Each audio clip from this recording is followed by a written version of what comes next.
Call of Duty Black Ops 1 came out in 2010. That is over 11 years ago, and it is still the third highest selling Call of Duty game of all time.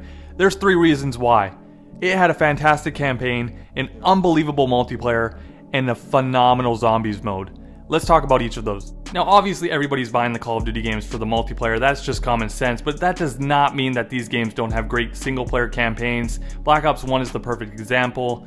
This story mode, I think it's one of the best of all time.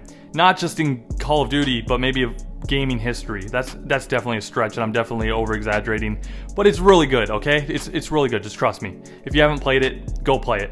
And if you have, you know what I'm talking about. The numbers Mason, that robotic voice, that guy that's always constantly asking you, bitch, where are the fucking numbers? You know that guy?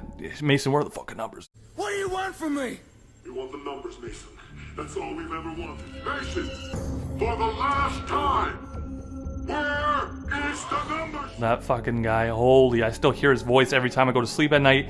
I still see the numbers when I close my eyes. It's just not good, it's not healthy. But this game holds a special place in my heart. And yeah, the single player, some of the most iconic characters and memorable characters from the Call of Duty franchise came from this game. You have Frank Woods, you have Mason, you have Victor Reznov. Victor Reznov. My name is Victor Reznov. And I will have my that old crazy bastard that constantly just threatened everybody for their life and just wanted to kill everybody in his sight. That guy, this game, these characters, such a good campaign, perfect setting, love the story. Even if you weren't a Call of Duty fan, I think you can enjoy this story. It's that good. And then moving on to the zombies mode, people are going to argue what is the best zombies of all time. Some people might say Black Ops 3. Infinite Warfare, I don't think anybody's going to say that's the best, but it did have an underrated zombies, I will give it that. Some people might say Black Ops 2. If you say Black Ops 2, I swear to God, I'm going to find where you live and just... I'm kidding. But Black Ops 2's zombies was okay. I wasn't a huge fan of like the whole bus and transit thing, but I digress. And Black Ops 1, that in my opinion is the best zombies of all time. It had the best maps. It was simple, but not too... Like, I feel like the zombies over the years, and don't get me wrong, I love Black Ops 3 zombies, but it has gotten a lot more complicated. Like, I was trying to play it with somebody else that hadn't played zombies in a while, and they were like, what in the shit is happening? I think the last time we played zombies was World at War, and I tried to show him how to play Black Ops 3 zombies, and that guy was literally having an aneurysm trying to figure it out, so... That just showed me and kind of told me how much zombies has evolved in the Call of Duty series over the years, but going back to Black Ops 1 zombies...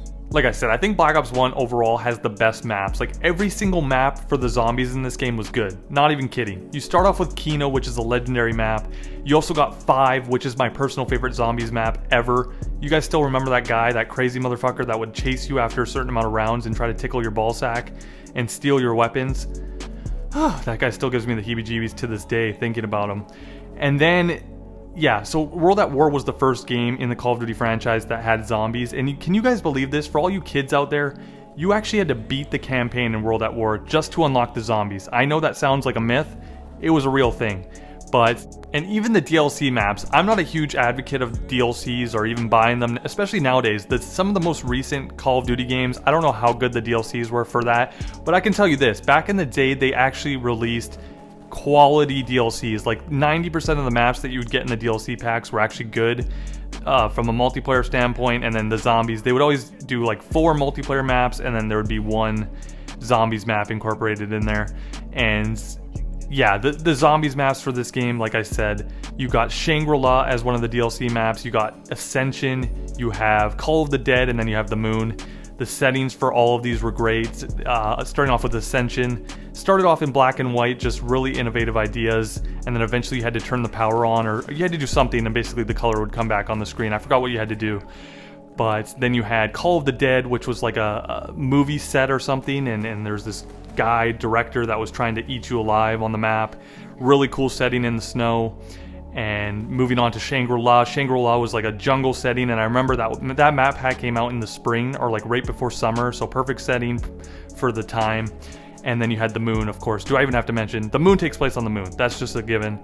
Come on. Let's talk a little bit about Black Ops 1's multiplayer. So I go back and forth. Is Modern Warfare 2's multiplayer better, or is Black Ops 1's multiplayer better? It all depends. What kind of underwear I'm wearing? Did I have diarrhea that day? It depends on a lot of factors on which multiplayer I think is the best. But for the purpose of this video, like I said, we're gonna say it's Black Ops 1. Can I just name some of the maps in this game for you guys? You have Nuketown, legendary.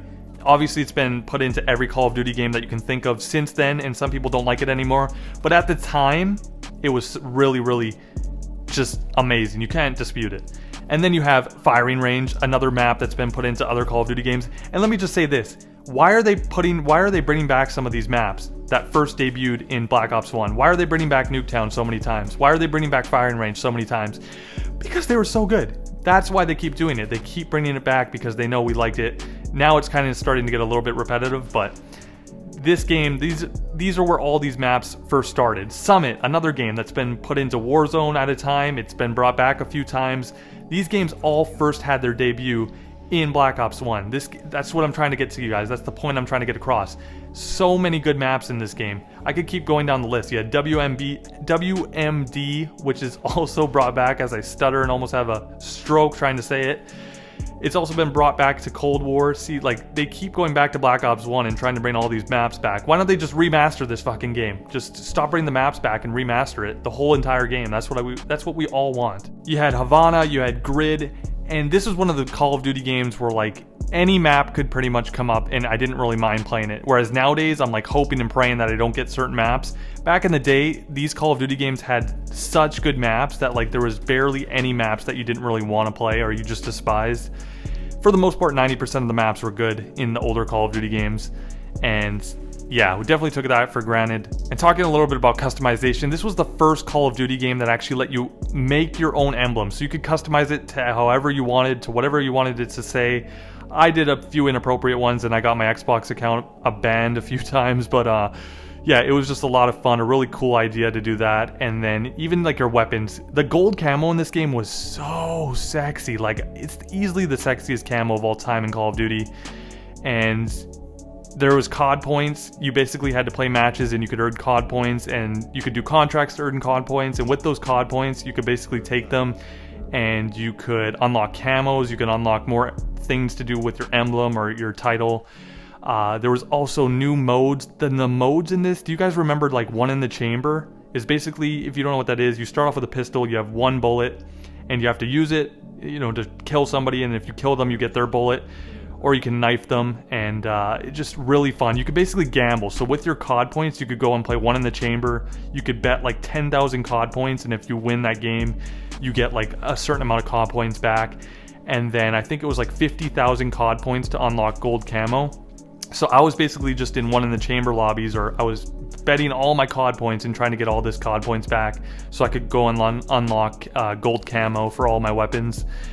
They also had gun game. I think this was the first COD game with gun game. So if you don't know what gun game is, I don't know where you've been living, under a rock somewhere, but you kill somebody and then your gun switches until there's like no guns left, and that's how you win the game. Just a lot of cool ideas. Like I said, this game was very innovative. Tons of cool ideas when it came to the multiplayer and just the entire game in general. So that's why I think Black Ops 1 is the most complete package out of any game in the series. You have the best campaign, the best zombies, and then it is arguable that it has the best multiplayer. I go back and forth between Modern Warfare 2 or this game, but it's definitely top 3 up there. And I want to know from you guys down in the comment section, did you guys enjoy this game? If you guys say no, I might have to block you. But let me know your fondest memories of this game in the comment section, and be sure to like the video, subscribe if you're new, and I will catch you guys later. Peace.